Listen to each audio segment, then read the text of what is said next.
Hi, it's Mr. Protester here again, and since this is part 2 of the videos, it's turning into a 3 or 4 part series of videos to explain the case. And we've given up on the idea of a short and concise and brief explanation, and we're going whole hog and doing the whole enchilada over a 3 or 4 part video, thanks to my good friend Dave here, who's been kind enough to come out and do a series of videos here. So this is part 2, and part 2 is going to pick up where part 1 left off. In part 1, we were talking about states' rights, sovereign immunity, and how that's false, and that we started talking about states' powers and people's rights. So we're going to resume there, and we're going to revisit the Declaration of Independence and put it in its proper context. We began with that last time, and we're going to continue with that today. So there's 3 things in the Declaration of Independence I want to talk to about today, and probably in part 3 or 4 I'm going to address them in more depth. But salient for today, what I want to talk about is how the Declaration of Independence is not just a quaint political document. I already started touching on that in the last video, where I talked about how it had the first principle or foundational principle, and that the first thing the Founding Fathers did was not create a constitution of government, because we don't live in a government, we live in a society. And so I want to take off on that theme and talk about how the United States of America, the first time those words are written in an official document, is not in the Constitution. It is in fact in the Declaration of Independence. So if you read your Declaration of Independence, you'll see the words, the first time in history, in an official document, where it says the United States of America. That's really important, and it's really important that it was written down there, and we'll talk about that more in depth at another time, but we'll talk a little bit about it today. There's 2 other things that are important for today's little video, and those 2 things are, it does say in the Declaration of Independence people's rights, and it does say states' powers. And again, with the argument over the 9th and 10th Amendment, where it makes it exhaustive and impossible to mean anything other than what is written down, people have rights, states and people have powers. States don't have rights. So I'd like you to get out your Declaration of Independence and read it now, and you'll see that it says people's rights and states' powers, even in the Declaration of Independence, before the Constitution of Government was crafted and before the amendments to the Constitution, our Bill of Rights, was attached. That was the whole argument between Mason and Madison, which I talked about last video as well, part 1. So let's examine the United States of America in the context of the Declaration of Independence in a very brief way. We'll talk about it more at another video. What we have to understand is that originally we were, in America, British colonies. We're not the cousins of the British. We're not their friends. They are our enemies. They have always been our enemies, and they always will be. They hate republic. They believe in monarchy, and that's no joke. The reason why your enemy gets over on you is because you think your enemy is your friend. Your enemy is not your friend. Your enemy is your enemy. You have no friends when it comes to nation state. Every foreign entity is your enemy. Now, in peace, they can be your friends, and you can make contracts with them. However, they aren't your friends. So that's something you should remember, because the British have no love for a republic.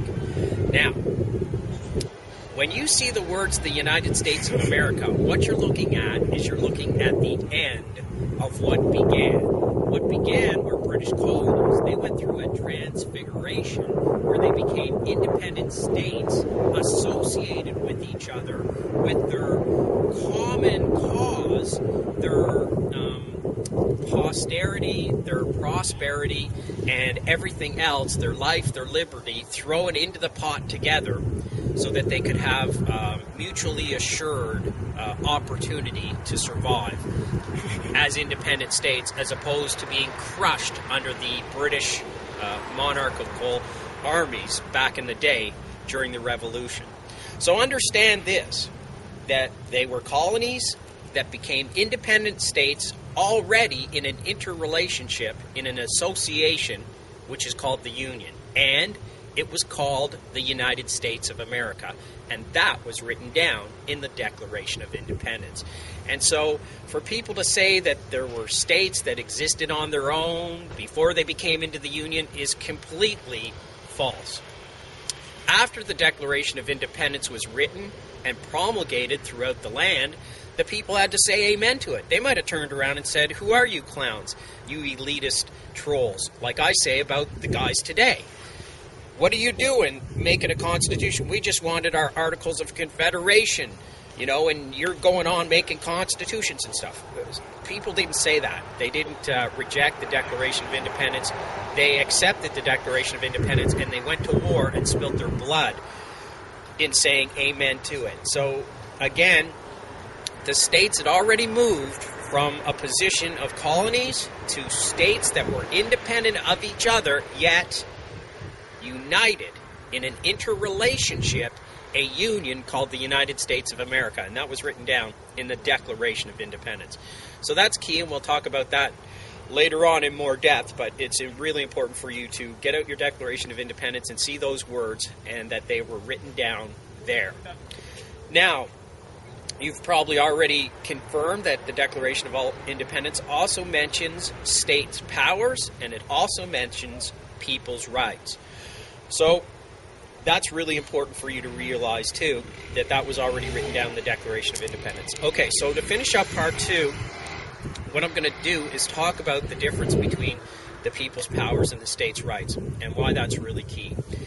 Now, I talked about the declarative axiom and how if God gives you your rights, then, as Michael would say, who is like God? Nobody can really take your rights from you because nobody's even like God, let alone God. So that secures your rights. The sad and tragic history of the world is that when society gives you your rights, society takes your rights. When the church gives you your rights, the church takes them. Sorry about that, Joan of Arc. Big mistake there. Whoops. But it doesn't do her much good, does it? And when the government gives you your rights, of course, we even see that today. The government can just deny and disparage and take your rights. We see it all over the world, and unfortunately, we see it happening here. So the Founding Fathers knew that in order to secure your rights, everybody's rights, from now until the end of time, they would have to recognize that first principle, write it down, and have everybody say amen to it before they constituted the government. And that's why the Declaration of Independence is so important, and that is why I continue to assert, and everybody that agrees with me is right, and everybody that disagrees with me is wrong, that the Declaration of Independence is in fact our law. It's the foundational law. Now, a long time ago, when I was writing the brief for my case originally, so many decades ago, I had written something in my brief that I'd like to repeat here, because the Mormons stole my brief, and of course it's 20 years without due process now. Daniel Webster once stood up in that building across the street there, and in the Senate portion, he was a great senator, Daniel Webster from Massachusetts, a state in great peril today. The people that run that state today are very much different than Daniel Webster.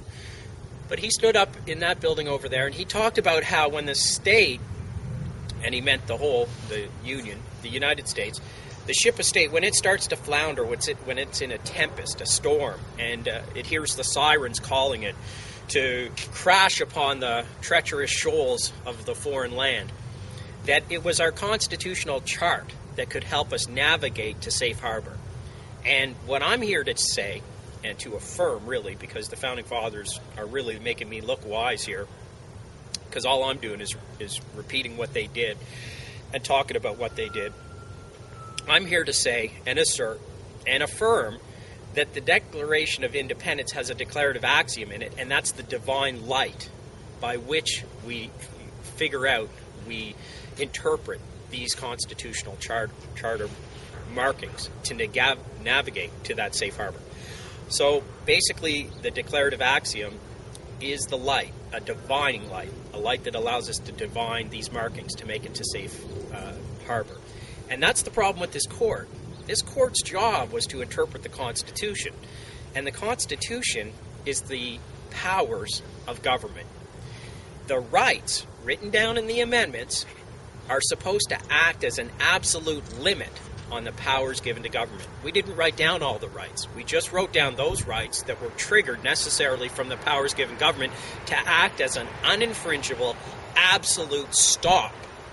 Where they begin, the powers of the government end. And so we're kind of in a situation where this court is now interpreting rights. It's now deciding what a right is, what isn't a right, defining rights. Well, as soon as somebody defines rights, you've lost your rights. So this government has gone from interpreting the powers of Constitution and the limits on that government power by recognizing and acknowledging the rights, the God-given self-evident rights of the people, to now interpreting rights and creating group rights and playing them off against each other, all to our detriment. So it's really important for people to recognize the Declaration of Independence for what it is, and the declarative axiom as the divining interpretive light of the constitutional chart that can navigate the true ship of state to a safe harbor in times of peril.